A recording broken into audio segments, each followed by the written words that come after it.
hanggang ngayon hindi pa rin matanggap ng mga DDS na kaya di sila nagtatagumpay sa paulit-ulit nilang sinasabi na talsikin na si PBBM at iluklok si Sara. Ang pinakadahilan bakit hindi sila nagtatagumpay, ang pinakadahilan mismo kaya hindi sila nagtatagumpay ay si Sara mismo. Si Sara mismo ang problema. Medyo seryoso na ang mga aligasyon. Napakaseryoso na ng mga aligasyon kay PBBM. Lalo na ngayon lalo na ngayon na mismong si Lacson inamin na. Sabi ni Lacson, totoo yung mga sinabi ni Saldico na insertions na 100 billion. Totoo yun. Totoo rin na may kickbacks na pinadala para sa Malacanang. Totoo yun. Kaya lang, ang sabi ni Lacson, hindi daw yun para kay PBBM. Ginamit lang daw ang pangalan ni PBBM. Yun, masyadong ano na yun. Palapit na kay PBBM yan. Kahit pa sabihing ginamit lang ang pangalan ni PBBM, medyo medyo mahirap-hirap na ano yan. Kasi ngayon, napanood ko yung interview kay Lucas Bersamin. Sabi ni Lucas Bersamin, hindi siya nag-resign. Hindi siya nag-resign. Sabi ni Lucas Bersamin, I was told I had to go. Oh, gano'n. O di ba? Gano'n din naman yung sabi ko eh. Sabi ko hindi yan nag-resign, sinibak yan. Sinibak yan. Pero ang pinapanindigan ni Bersamin, hindi siya ang mastermind. O ngayon, ang problema dyan, lalalim yan. Paano kung masukol si Bersamin at sasabihin niya, hindi ako ang mastermind? Paano kung sa huli ang ituro niya ang presidente? May alam ang presidente sa mga insertions na yan. Kumbaga medyo paano na ito mga kabunyog. Kaya lang, bakit sa kabila ng lahat ng yan, tapos si Amy Marcos pa, mayroon pa yung pasabog niya. Bagamat hindi umubra. Kasi may problema rin mismo si Amy. Hindi ka panipaniwala. Pangalawa, ngayon niya lang sinasabi yan, obvious na politika. So ngayon, mga kabunyog, mga kababayan, bakit hindi nagtatagumpay? Paulit-ulit na ang mga DDS niyan. Ang dahilan, si Sara mismo. Bakit si Sara mismo? Bakit si Sara mismo? Si Sara yung maraming ayaw kay Sara. Ayaw nila kay PBBM, pero mas lalong ayaw nila kay Sara. Yan ang pinaka-problema. Ang may gusto lang kay Sara, DDS. Kabunyog mga kababayan. Kaya kahit anong sabihin ng mga DDS na sila, dapat si Sara na ang pumalit. Subukan naman daw si Sara, wala. Actually, nung panahon ng kasagsagan itong November 16 to 18, yung picture na yan nakikita nyo, naglabas si Sara ng statement. Naglabas si Sara ng statement. Alam nyo kung anong niya? Suportado niya daw yung mga rallies, nauunawaan niya raw ang pagkadismaya ng mga tao, dismayado na daw ang mga tao, naunawaan niya. Kahit siya daw, nandidiri na daw siya sa administrasyong ito, nandidiri daw siya sa pamahalaang ito, grabe na raw ang korupsyon. Yan yung sabi ni Sara, mga kabunyog, mga kababayan. Doon sa kanyang, sa kanyang recorded na video message, nung panahon ng kasagsagan ng nung mga rallies. Kaya lang, ang problema, bakit walang naniniwala kay Sara dun sa kanyang mga sinabi? Unang-una, magsasabi ka na nandidiri ka. Magsasabi ka na nandidiri ka sa mga nangyayari. Nandidiri ka sa mga, dito sa pamahalaang ito. Ang problema dyan, bakit? Malinis ba siya? Malinis ba si Sara? Yan ang pinaka problema kay Sara. Hindi siya kapanipaniwala na mamuno ng bansa. Siya mismo, damaged goods. Damaged good. Wala namang kredibilidad Wala rin. Kumbaga, ang mga DDS, oo. Pero pagdating sa nakararaming mamamayan, wala. Kaya, ang stand ng iba o ng marami, ay medyo hindi rin talaga maganda ang patakbo ni PBBM. Parang kahit na wala pang direktang ebidensya laban sa kanya, napakahirap paniwalaan na wala siyang alam dito sa mga nangyayaring ito. Kaya lang, kahit ganun ang iniisip ng marami, ang iniisip nila, sinong papalit? Si Sara Duterte? Yun ang problema, mga kabunyog, mga kababayan. Ang problema dito, sinong papalit? Si Sara? Oh, yun ang hindi matanggap ah, ng mga tao. Kaya kahit anong panawagan ng mga DDS na Marcos resign, o ngayon, kung mag-resign si Marcos, sinong papalit? Si Sara? Yun ang problema. Kaya, sa totoo lang, ang nagliligtas mismo kay PBBM, si Sara. Ah? Ang nagliligtas mismo kay PBBM ay si Sara. Bakit ang nagliligtas mismo kay PBBM ay si Sara? Marami na ang siyempre, kumbaga ang nakikita ngayon, ano na ito eh? Ano na bang nangyayari sa bansa natin? Oh, kaya lang sinong papalit? Kung susundin mo ang konstitusyon, si Sara yun. Ay wag na. Parang ganito, wag na. Kaya nga sabi ni Jimmy Bundok, yung mga walang tiwala kay VP Sara, hindi ba pwedeng subukan natin? Subukan ninyo. Oh, yun ang sabi ni Jimmy Bundok. 2.5 years na lang naman, patapos na. Oh, pag pinersang mag-resign si PBBM at pumalit si Sara, maiksing panahon na lang naman, bakit hindi natin subukan? Yun ang sabi ni Jimmy Bundok eh. Ano, mga kabunyog, mga kababayan. Bakit daw hindi natin subukan si Sara? Ha? Kaya lang, bakit mo sasabing subukan? Subok na. Hindi naman kailangang subukan siya sa pagka-presidente. Nasubukan na siya sa pagka-vice president. Anong nangyari sa kanya? Binigyan ng 125 million, 11 days na ubos. Wow! Tapos pagkakatiwalaan mo sa kanya, itong mga pinag-uusapan natin ditong pera, grabe. Trilyon. Tapos pagkakatiwala mo sa tulad kay Sara. Oh, tapos nung pinapaliquidate siya kung saan napunta yung confidential funds, sasabihin mo Mary Grace Piatos, Oishi. Oh, tapos ayaw niyang harapin ang pananagutan. Paano mo ngayon pagkakatiwalaan yung ganyan? Kaya itong si Jimmy Bundok, pwede daw ba subukan muna natin si Sara? Subok na nga. Hindi sa pagka-presidente, vice-presidente. O ngayon, vice-presidente ka pa nga, ganun na yung ginawa mo. How much more kung presidente ka? Shout out, Bonjuji. Magkakagulo lalo kung si Sara. O, sabi ni Chudoro Pagaling.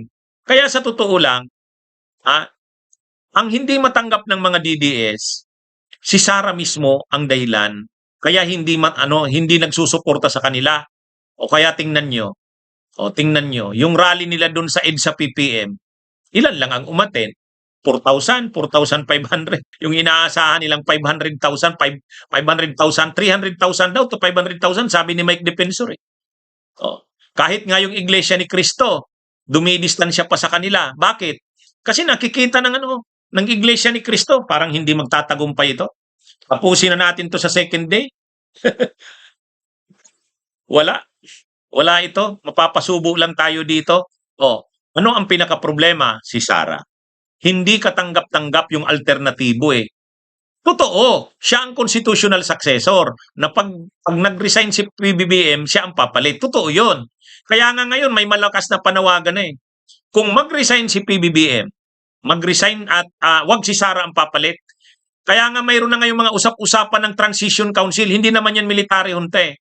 Parang magkakaroon muna ng caretaker na government, parang Senate President ang uupo. Pagkatapos ang Senate President, magpapatawag ka agad ng snap election. Mayroon ng ganoon. Bakit? Naghahanda sa senaryo na baka si PBBM hindi nakayanin. Kasi grabe itong mangyayari sa susunod na mga araw, mga kabunyog, mga kababayan. Ngayon pa lang, mag-iimbestiga na sa mga officials ng executive. Medyo matigas si Bersamin eh. Napanood ko yung interview ni Bersamin. Sabi niya, hindi ako nag-resign. Hindi ako nag-resign. I was told to let go. I had to let go. I had to go. Oh, siya yan daw. Kumbaga, sa madaling sabi, sinibak siya. Medyo masama ang loob ni Bersamin. At saka ang sabi ni Bersamin, hindi ako ang mastermind. Oh, problema niyan, sino pala ang mastermind? Sino ang mastermind? Kaya medyo mga kabunyog, mga kababayan. Itong mga darating na araw, si PBBM bagamat naligtasan yung mga destabilisasyon nitong 3 days, tanggapin natin ang katotohanan. Weekend si PBBM. Weekend. Kasi ano to eh, grabe to. Ito lalo na itong resignation sa mga executive officials. Ano to? Mabuti na lang niligtas siya ni Lacson eh. Linigtas si PBBM ni Lacson. Sabi ni Lacson, hindi involved yan ng presidente. Ginamit lang ang pangalan niya. Okay, for now, pwede yon. Pero paano kung lumalim pa ng lumalim? Kaya ano ito mga kabunyog, mga kababayan? Kaya lang, habang humihina si PBBM, ang Duterte rin, hindi rin lumalakas, lalo ring humihina. Pareho humihina eh. Kaya makikita nyo kahit sa mga surveys, trust rating, performance rating, pareho si PBBM at saka si Sara pahina eh. Kaya lang, walang nakikitang kapalit. Sino? Kung magre-resign sa PBBM, Sara Duterte, wag na lang. Yan yung yan yung nangyayari ngayon mga kabunyog, mga kababayan. Ano tayo, napaka-fluid ng sitwasyon ngayon. Pero ang isang bagay ang sigurado, ayaw ng tao kay Sara. Yan ang hindi matanggap ng mga DDS. Kaya hindi sila nagtatagumpay. Kaya, kumbaga, sabi ni Sara, nandidiri ako sa administrasyong ito dahil sa katiwalian. Nandidiri ka, kami rin. Nandidiri rin si... Di ba mga kabunyog? Yan. Sabi ni Sara nung kasagsagan ng rallies, yung 3 araw na rallies, nandidiri ako sa administrasyong ito. Ganon. Okay, sige, kami nandidiri din eh. Nandidiri din kami sa iyo. Yan mga kabunyog, mga kababayan. Kaya hindi nagtatagumpay. So, ngayon, ang ginagawa ng mga DDS, ang nakakatawa, dahil kukunti nga ang sumasama sa kanila, nananawagan sila ngayon. Alam nyo kung kanino? Sino yung pinapanawagan nila ngayon na sumama sa kanila? Sige nga, hulaan nyo. Doon sa maliit nilang rally, yung rally nila na doon sa EDSA PPM, kukunti. Ngayon nananawagan sila. Sino ang inaasahan nilang sasama sa kanila? Hulaan nyo. Kung sa maraming mga post akong nabasa, sinong pinapanawagan nila na sumama sa kanila? Mga kabunyog, mga kababayan. Sino? Tandaan. Hulaan nyo kung sino. Alam nyo kung sino? Lenny. Tama si Joan Pielago. Tama si Emmanuel Navarez. Si Lenny, JB Ro. Saka, ang Dilawan. Inaano nila yung Dilawan. Bakit? Anong sabi nila? Sabi ni Bato, bakit yung Dilawan, yung Pinklawan, yung mga pink, kakampinks, bakit wala ngayon? Bakit hindi sila, parang nananahimik ang mga Pinklawan dito sa ni-reveal ni Saldico? Di ba? May mga ganun sila. Tapos sabi ni Greco Bilhica, sana yung imbitasyon namin kay dating VP Lenny, pagbigyan niya, sana sumama siya sa amin dito dahil ang laban na ito, laban sa korupsyon, walang kulay-kulay. Ayan, imagine niyo yan yung mga DDS nananawagan sa kakampings. Tapos sabi naman ni Muka Uson, sabi ni Muka Uson, mas gusto nyo pa ang presidenteng bangag kaysa kay Sara? Dahil sa ayaw nyo kay Sara, tsatsagaan nyo na ang presidenteng bangag. Kahit drug addict, susuportahan nyo. Dahil ayaw nyo lang kay Sara, may mga ganong kaisipan yung mga DDS eh. Parang ang ini-expect nila sa mga kakampings sa Dilawan, sasama sa kanila laban sa Marcos. Kaya lang ang sagot ng mga kabunyog, mga kababayan, hindi sasama sa inyo ang kakampings, ang Dilawan. Kasi ang Dilawan, ang kakampings, kahit naman, siyempre, kalaban ni Lenny yung si PBBM noong 2022, pero pagdating dito, hindi ibig sabihin, sasama sa inyo, sa mga DDS. Diyan nagkamali ang mga DDS. Akala nila dahil kalaban ni Lenny si PBBM at sila rin daw na mga DDS ay anti-corruption, tapos ang mga kakampings na nanawagan anti-corruption, di sasama sa kanila. Parang magkakaisa laban sa korupsyon. Ang problema, ayaw ng magkakamping siyempre. Hindi sasama sa kanila. Ano bang nababasa? Ano bang mga kaisipan nito nila Greco Bilhica? Ine-expect ba nila na si dating VP Leni at saka ang mga kakampings, ang mga dilawan, sasama sa kanila. Wow naman. Saan ang galing yung analysis na yan? Ang mga kakampings, halimbawa yung civil society, yung simbahan, yung akbayan, yung Tindig Pilipinas, ang panawagan nila, anti-korupsyon, managot ang lahat ng sangkot.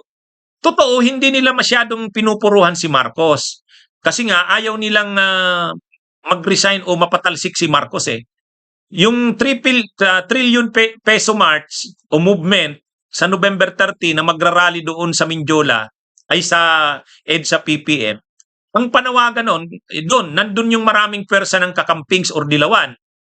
Kasi nandun yung liberal, mamamayang liberal, Liberal Party, Tindig Pilipinas, Akbayan, yung mga clergy, simbahan. Sa November 30, doon sila sa EDSA PPM. Ang panawagan nila, managot ang lahat ng sangkot. So, panagutin ang lahat ng korap. Hindi nila masyadong tinitira si Marcos. Kasi ang iniisip nila, baka mapabagsak si Marcos, papalit si Sara. Yan yung totoo. Ngayon, pero hindi sila sasama sa Duterte. Malinaw yun.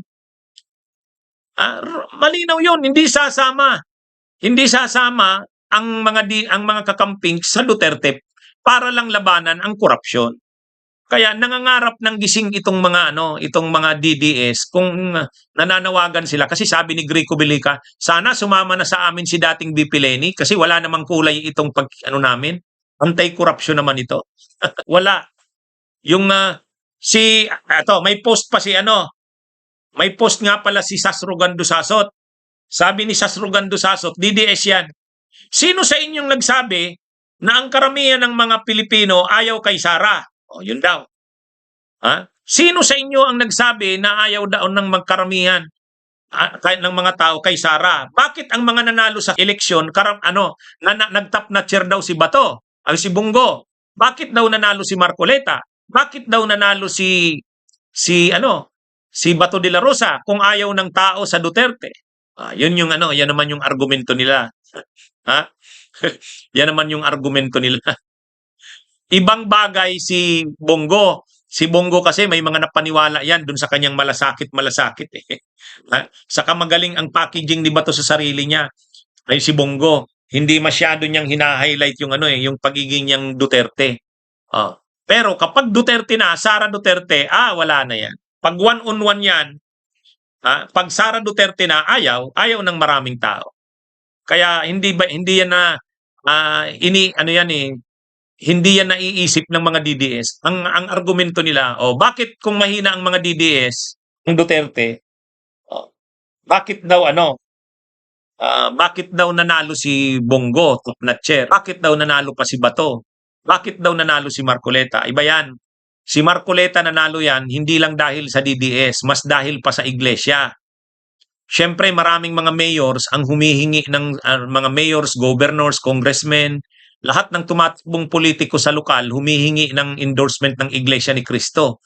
Ay di siyempre, ang kapalit niyan, sige, para dalhin ang isang mayor na kandidato, dalhin ng iglesia, dinadala rin nila si Marcoleta. Imaginein mo yan.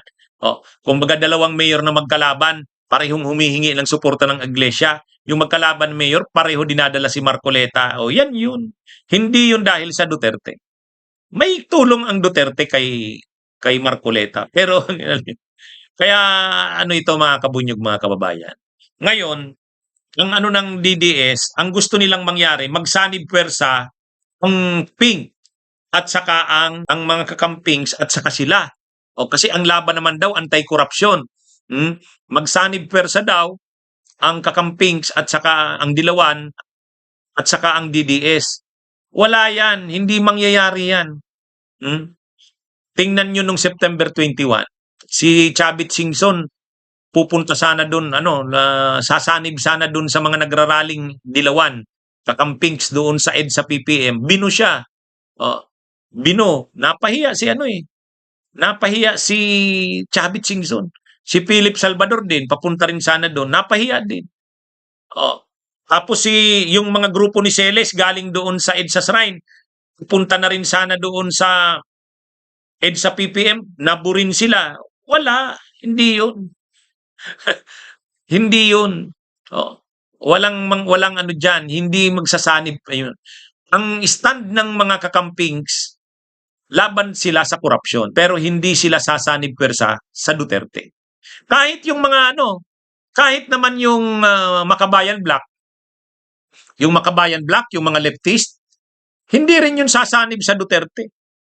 Kaya, ang problema talaga ng mga DDS, wala silang pwersa. Ang inaasahan sana nila, iglesia. Oh. Ang problema naman sa iglesia, wala na, ayaw na ring ma-identify sa kanila. Ayaw na ngang papasukin yung mga DDS papunta dun sa Luneta, di ba? Oh. Kaya yan, mga kabunyog, mga kababayan. Oh. Ngayon, itong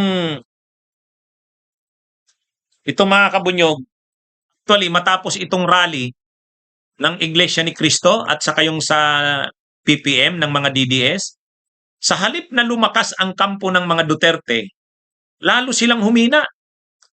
Na-reveal ang kahinaan nila. Itong after nitong November 16 to 18 rallies, dapat sana nagpakita silang pwersa dyan. Ang nangyari dyan, lalo silang na-expose na mahina na ang pwersa ng Duterte.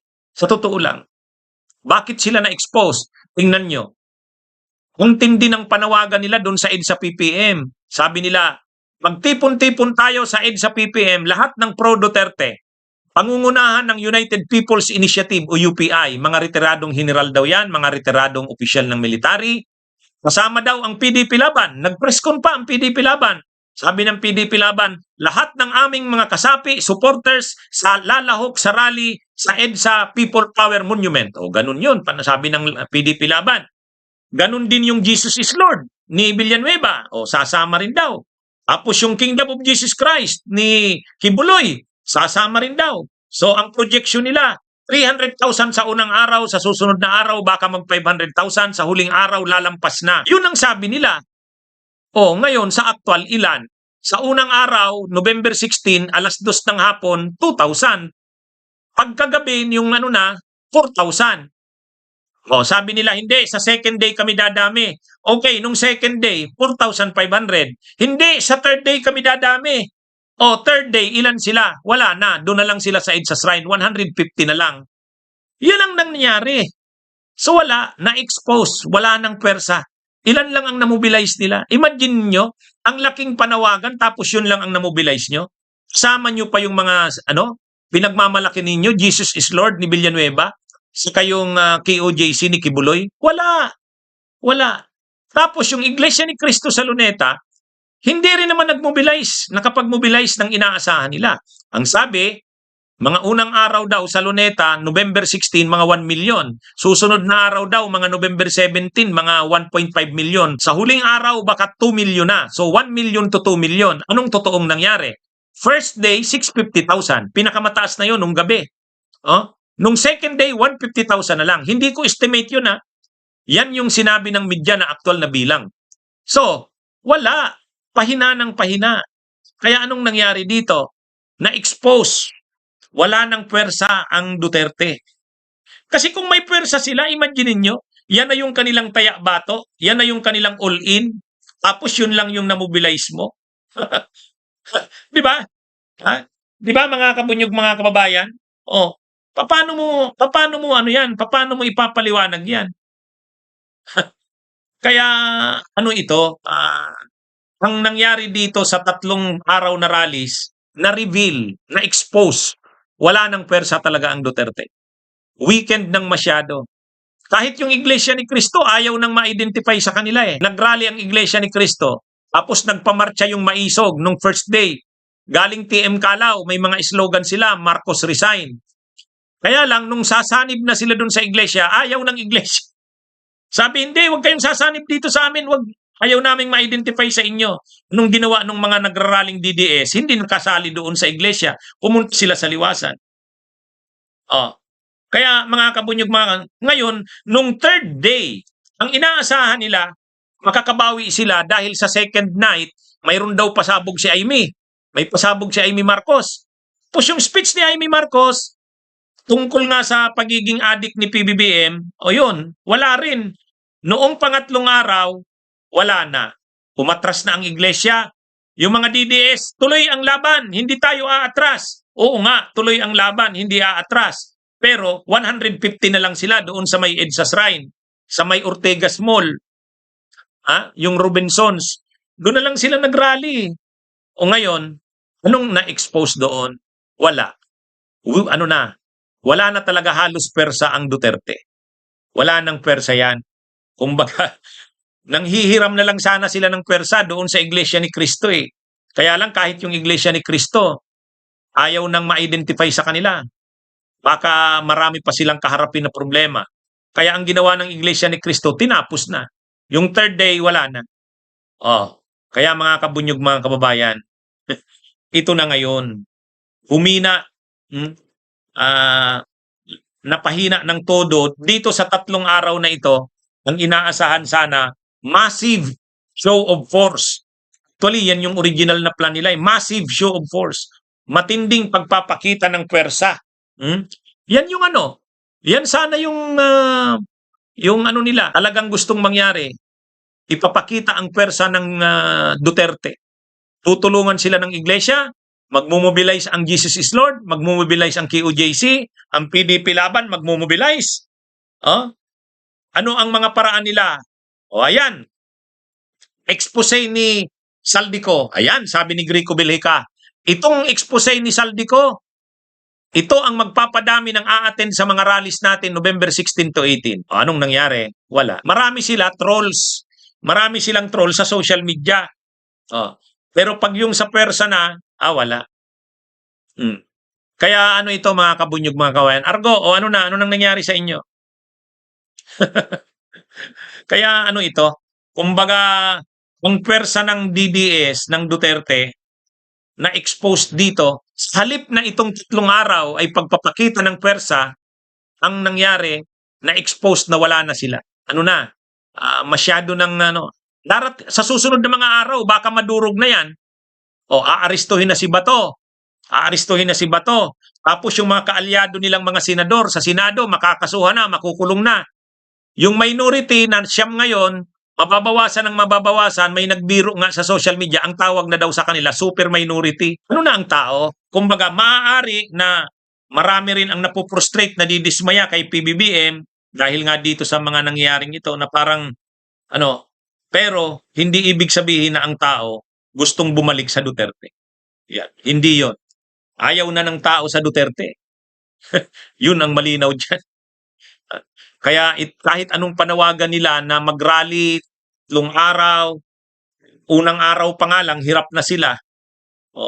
Tapos pinilit nila yung pangalawang araw, ganun pa rin. Hindi, sa pangatlong araw, sabi ni Trixie Cruz Angeles, yung speech ni Manang, lalong kumunti. Lagi na lang na ilan na lang ba sila? 150 doon sa may Ortegas, sa may Robinsons Mall.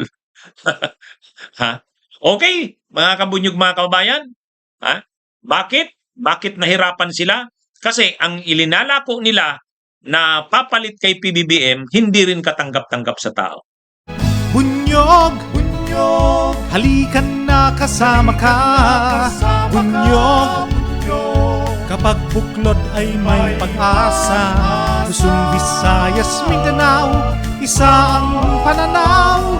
Sa bagong Pilipinas ang bunyog isisigaw. Bunyog.